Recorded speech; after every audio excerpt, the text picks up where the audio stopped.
पावला नगर परिषद आणि 2 नगरपंचायतचं आज इलेक्शन आहे.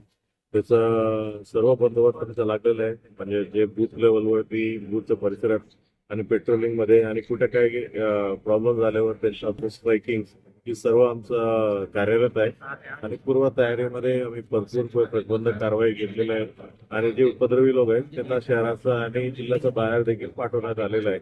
आमचा बंदोबस्त चांगल्या पद्धतीने मी सर्व जनतेला हीच आवाहन करू इच्छिते.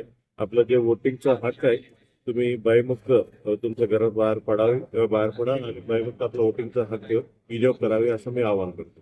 भुसावळ शहरातील काही असे मतदान केंद्र आहेत तिथे उमेदवार तसेच प्रतिनिधी आणि काही उमेदवारांचे काही सदस्य आहे जे वारंवार 6 ते 5 केंद्रावर शिरत आहे. आतमध्ये 100 मीटरच्या आतमध्ये इव्हन बूथ पर्यंत दिसत आहे.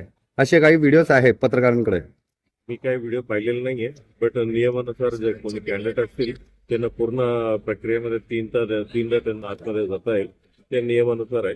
म्हणजे त्याच्या व्यतिरिक्त जर कोणी रूल्स उल्लंघन करत असेल तर योग्य तो कारवाई करण्यात येईल. अद्यापर्यंत कोणते काही गुन्हे दाखल झाले आहे का? आज आतापर्यंत पूर्ण जिल्हाभरात कोणताही गुन्हा दाखल नाही आतापर्यंत.